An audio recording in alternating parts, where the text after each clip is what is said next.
CIA comes clean on geoengineering. Spraying chemtrails is confirmed.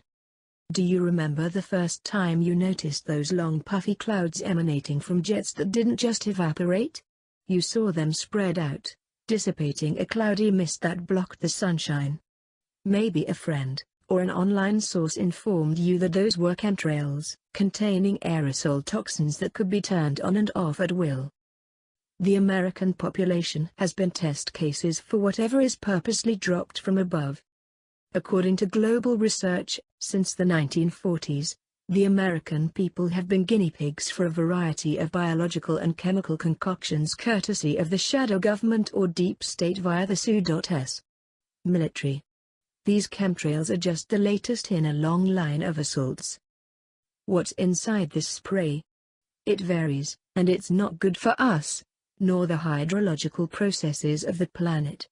Independent testing has confirmed a boatload of nanoparticle toxic chemicals inside chemtrail sprays, including aluminum, barium, strontium, yellow fungal mycotoxins, cadmium, polymer fibers, desiccated blood, mold spores and much more.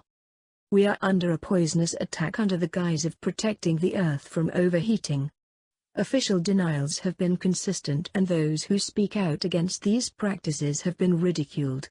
But, according to the Free Thought Project, there's been a chemtrail confession by none other than John A. Brennan, the director of the Central Intelligence Agency, CIA.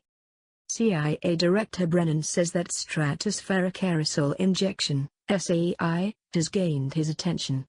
Does that mean he looks up? Not exactly. In late June 2016, the CIA chief spoke about instability and transnational threats at a meeting of the Council on Foreign Relations in Washington, D.C., much like those scientists that depend on the lies about genetic engineering to keep their funding dollars coming. It appears that John A. Brennan has been talking to scientists that depend on the myth of man-made global warming to keep their boat afloat. When the head of the CIA says that stratospheric aerosol injection programs, SAI, could limit global temperatures but SAI alone would not remove greenhouse gases from the atmosphere, it sounds like he's working for the Environmental Protection Agency, EPA.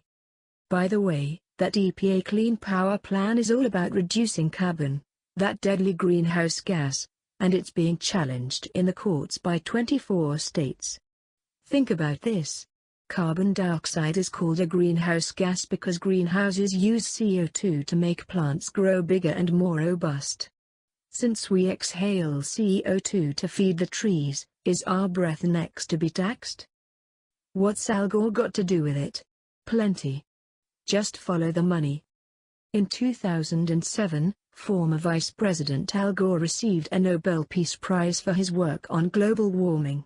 In his acceptance speech, he claimed that the Arctic ice caps would disappear by 2014. Incidentally, in 2016, Forbes says that NASA has reported the Arctic ice is doing just fine. A few years before Gore's acceptance speech, and his infamous documentary, Mr. Gore, and business partner David Blood, formed Generation Investment Management LLP. According to Forbes, by 2011, these two raked in $218 million from investors who wanted to cash in on the wave of cap and trade. But it's not labeled global warming anymore.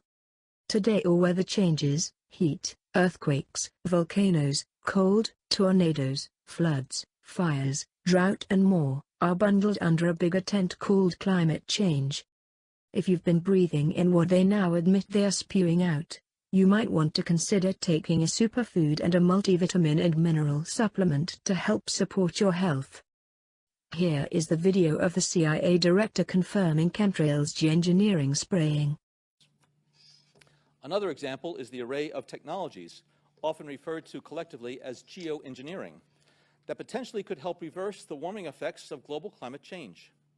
One that has gained my personal attention is stratospheric aerosol injection, or SAI, a method of seeding the stratosphere with particles that can help reflect the sun's heat in much the same way that volcanic eruptions do.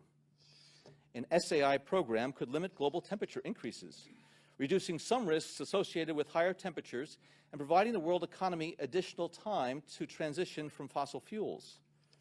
This process is also relatively inexpensive.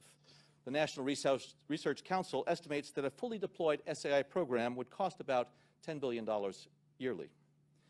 As promising as it may be, moving forward on SAI would also raise a number of challenges for our government and for the international community.